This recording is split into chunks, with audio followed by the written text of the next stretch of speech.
We return to the Morrison Formation, the Jurassic Formation that consists of fossils from the Jurassic period of North America. And the last videos we were talking about the carnivores and even the many sauropods of the Morrison Formation. Well, specifically, I wanted to talk about some of the herbivores, those being the Thyreophorians, a group of armored dinosaurs within the clade Dinosauria. And those two families within Thyreophoria would be that are in the Morrison Formation would be stegosaurids and the ankylosaurids, which are the two families that we'll be talking about today. So let's get right into it. And don't forget, if you guys love paleontology or other dinosaur content, please don't mind liking and subscribing. Starting off, we have Stegosaurus, the very iconic dinosaur from the Jurassic period. It was discovered in the mid-1800s in North America by Othniel Charles Marsh, and is a very iconic and notable dinosaur. It's obviously known for those row of plates on the back of it, and its long tail spike that it would use for defense, called a thagomizer, named after a comic strip. It's a very cool dinosaur. And another thing that's very interesting about Stegosaurus is how big it would get. Well, it did not get as big as it did in Jurassic Park: The Lost World. It did get about, or the largest species, Amylotis, getting up to 25 to 30 feet, and the smallest species, Stegosaurus, getting to about 21 feet. Stegosaurus was pretty big, and it was a very robust built herbivore. It did feast on tough vegetation with its very elongated. It did have a kind of an elongated neck, and it was made for reaching lower, but also a little bit of higher vegetation at the same time. And its teeth would be made to chew tough vegetation, as well as being a good prey source for the larger carnivores like Allosaurus, Ceratosaurus, and Torvosaurus, which is why it would definitely need those defensive spikes at the end of its tail so it could swing that at the larger carnivores. And there is fossil evidence of this. There's few fossils of Allosaurus with a little bit of Stegosaurus damage on it. And it did not look good for Allosaurus because there is fossil of a Allosaurus, well, crotch bone, hip bone, with a Stegosaurus thagomizer spike stuck in it, which means they did have constant run-ins, and Stegosaurus would always have to defend itself when it did happen.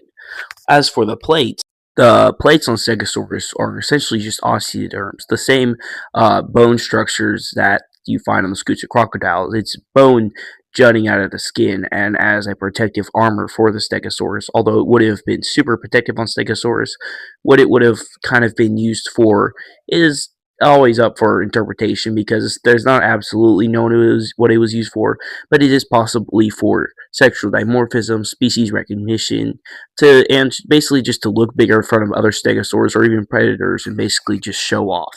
It could have also used it to let off a little bit of heat with that extra surface area it had. And I mean, yeah, they could have been very colorful in real life for the males, or even the females they could have had very colorful plates. Also, what's very interesting about Stegosaurus is that it did possess a row of scales down the throat and the neck. This would have been known as gular.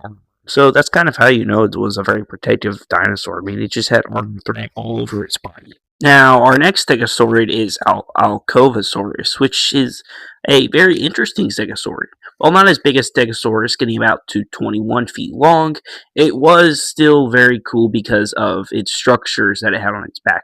Now, Alcovosaurus is named Alcovosaurus because it was found in, well, Alcova, Wyoming, which is very cool naming. And while it's not the most complete stegosaur we know, because that mostly goes to Stegosaurus, we do know that it was a decently medium-sized stegosaurid, and a pretty cool one, because unlike the just rows of plates it had on its back like Stegosaurus, it also had, as towards the end of its tail, it had those basically the same spikes as thagomizers. So it had plates plus thagomizers going up towards the back and the tail a little bit more, giving it a much more menacing and even scarier and probably more protective appearance towards other dinosaurs. Now, Alcovosaurus in 2019, a paper was released saying that because of a few Miragaia fossils found, which, if you don't know what Miragaia is, it's another stegosaurid with a very cool feature, which is a very extraordinarily longer neck than other stegosaurids. But anyway, it was compared to Miragaia fossils found around that area, and so basically Miragaia or Alcovosaurus was said to be Miragaia, and took Alvacovosaurus' last name, Miragaia longiceps. By 2024, that paper was more study on it said that Alvacovosaurus had enough differences to be a distinct genus, and as of right now, those Miragaia fossils have no connection to Alvacovosaurus.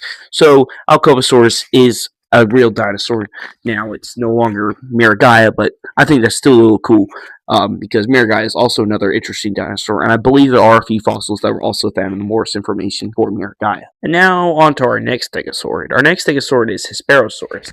Now, Hesperosaurus is very interesting because Hesperosaurus looks a lot like Stegosaurus. It has a lot of very similarities to Stegosaurus, and it sometimes is hard to tell the difference. But a few differences are its number of plates along its back. They also have a very different shape. They're a lot more rounded. It's a little bit smaller, also getting to about 20 feet long, and it has a little bit of a different skull shape than Stegosaurus. So there you go. Overall, Hesperosaurus was another smaller stegosaur to roam the North American Morrison Formation. And now moving on to the group of Ankylosaurids. Ankylosaurids were another group of armored dinosaurs with a very bulky build and a low-to-the-ground stance. Obviously, they were much different from Stegosaurus because they didn't have plates, but they had a row of bony studs across their body, or these like osteoderms that would have made them very protected, and it was essentially a very strong armor. The one we're specifically talking about right now is Gargoyleosaurus, obviously named after the gargoyle for its spiky appearance and almost stone-like body. Gargoyleosaurus was just a very cool small Morrison formation ankylosaurid, specifically a nodosaurid, meaning it was closer to Borealopelta. If you don't know what Borealopelta is, it's a very well-preserved nodosaurid. And one way to tell nodosaurs from ankylosaurids is obviously ankylosaurids had tail. Well, they're part of the whole group of ankylosaurs, but ankylosaurs had tails, clubs, and nodosaurids didn't.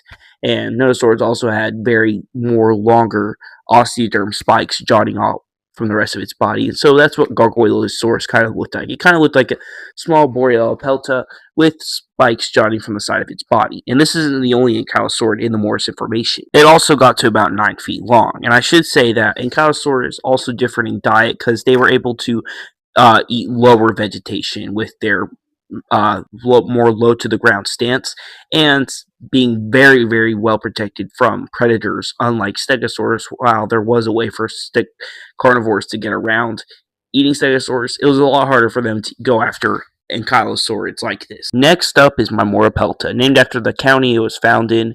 Mymorapelta was another smaller nodosaurid, similar size to Gorgialosaurus, getting up to about 9 feet long.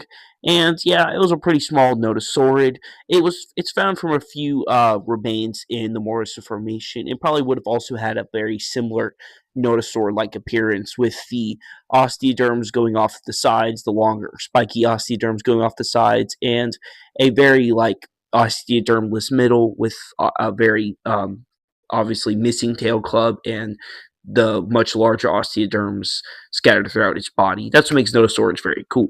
I hope you guys enjoyed this video. This is a video I've been meaning to get to. I've been trying to work consistently on my Morrison Formation series, but I have been very busy. I was going to make this a more herbivore video, but I kind of needed to make a short video, but I did do as much as I can in this video. This isn't just a lazy video. I did want to talk about the Thyreophorians of this formation. So I hope you guys enjoyed, and I'll see you guys in another video.